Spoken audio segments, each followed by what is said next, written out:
guys, how are you? Thanks for stopping by. Clockster 42, Steel Mills, Alberta.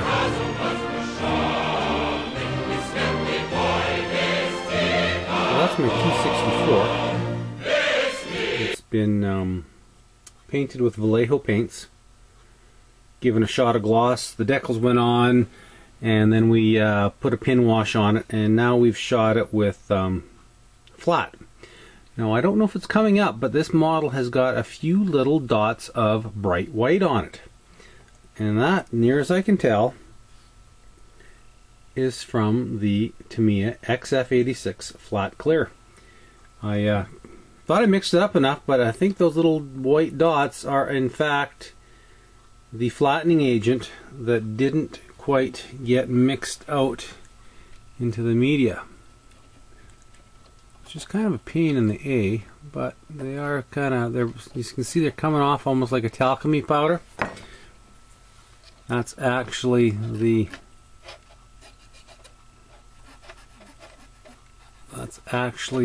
flattening agent inside the carrier. Anyway, enough of that. So we've got a pin wash on this. Because of the dark green color, it doesn't jump out at you nearly as much as, say, the Martyr does, the lighter color when you do pin wash and an accent. So what we're going to do here is some fading using oils, which commonly is called a filter. So the first color, I just want to change the tonal, do some tonal variations on this tank. Now remember, when you weather your armor, you have to put the tank in context. Where is it? What is it doing? How long has it been in service? Soviet tanks of this era, unless they were out on maneuvers, were pretty darn clean. Most of the time, from what I've seen, their finishes was a gloss to a semi-gloss. So a satin finish on this wouldn't be out of place. A super high gloss, not so much, but a slight sheen on the paint is acceptable with these.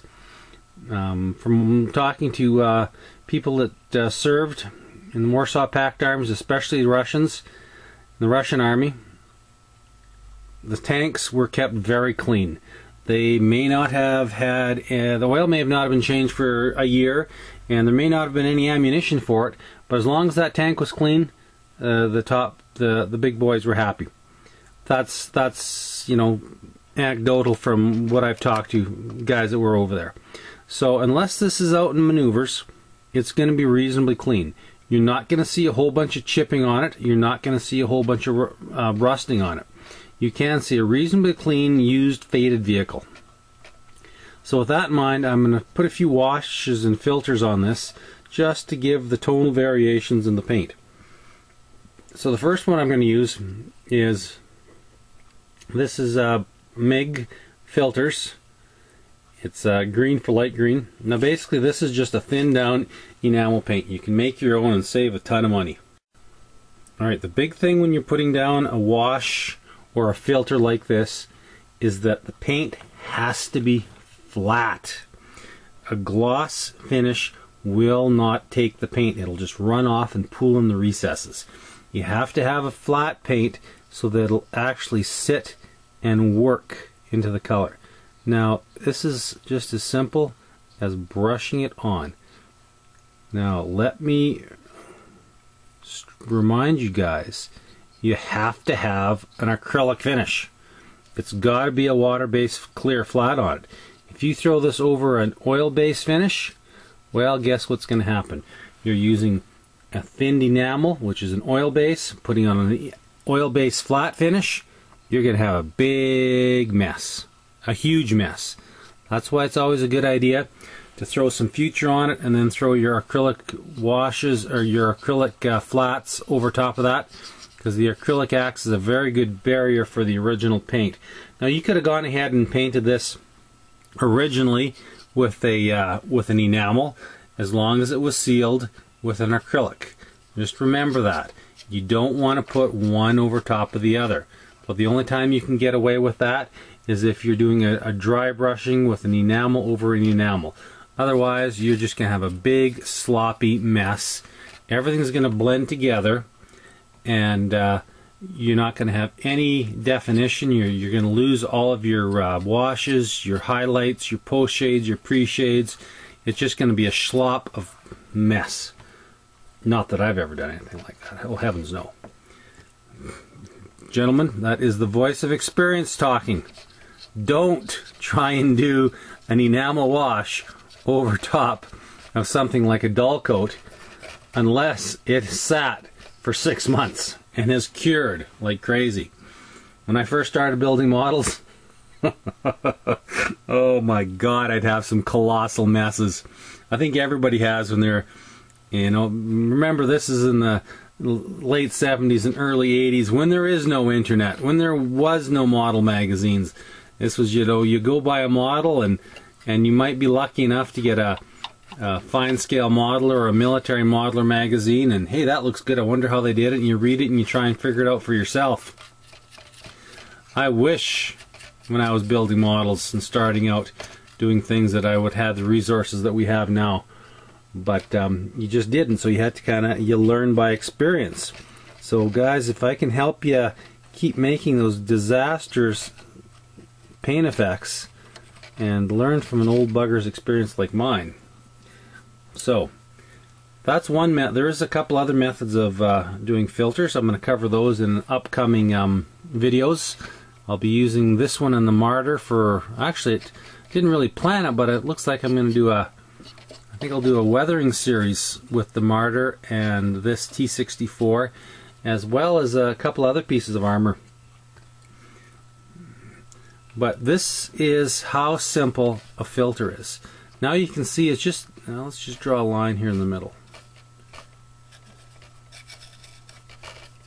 You can kind of see the difference in tonal variations. This has got the back. You can see where I've done some highlights with the airbrush, and this side has been, the right side has not been filtered. The left side has been filtered. You can see how much richer varied the color is over on the left. It'll be even more so. It won't be quite as vivid when it dries. Because when things are damp with the enamel, they definitely have a different look. So what we'll do here, as you can see how the paint has the wash is basically almost soaked right into the top coat. Now if that was a gloss coat, that wouldn't happen. Everything would just pool up in the corners. So that's why it's so important to put on a flat, a matte finish when you're doing your filters. Now if you want a semi-gloss to finish it off with, that's fine. You can shoot a satin base over top of this once you get all the tonal variations and colors done that you want for your tank. But for right now, at this point, you definitely want to do this on a flat base, and then I'll come back and shoot some satin over top of it. Put these right over the top of the decals. You want everything to have the same kind of tonal the same shades, and a little bit of filter over top the decals certainly won't hurt it if you've sealed the bin with a couple of different clear top coats, but it will bring a sense of continuity, and everything will have a very general look to it, and you won't have the decals jumping out at you. Now I've got to throw that in. If anyone's noticed, I tend to listen to how people speak and accents and pronunciations. For the most part, Canadians and British, we say decals. But my American friends, it's decal. And I always get a chuckle listening to the American modelers. They're going to put their decals on, and it's just one of those little variations and regional variations of how you speak and how you say pronounce things. One of my big bugbears, I have another YouTube channel, all the grammatical and pronunciation Nazis. Well, you said it wrong. Well, no, I didn't say it wrong. That's how we say it up here. We say decals, Americans say decals. I had one fella take me to task over composite. We say composite up here. Apparently, he says composite. So he was busting my balls about nobody's going to take you seriously because you can't even pronounce composite properly. It's composite. Well, maybe where you live, but not where I live. So anyways, just it's funny watching YouTube and all the different accent modelers. And my buddy there, Waterloo, what is it, Waterloo 745? He's an Irishman living in England. And listening to him talk, I know he's speaking English, but for the life of me, some days I'm like, what the hell did he say? And just some of the silly variations in the way we all speak English, but sometimes you just never know who we are. Waterloo 745. Okay, there's an official shout out to Waterloo 745. Awesome guy. Go check it out. Although I see he's drinking Budweiser, so I'm a little worried about his taste in beers. Sorry to all my American friends, but Budweiser's not a very good beer. Anyway, that's just a personal taste. Anyway, enough blathering on about nothing. I've burned up 7 minutes talking about bullshit. But there, my friends, is the first filter in this Soviet T64. So, quick recap. Make sure you got a gloss coat for the decals and the pin wash. Make sure you shoot on an acrylic flat base for your filters. In this case, I used MIG green for light green.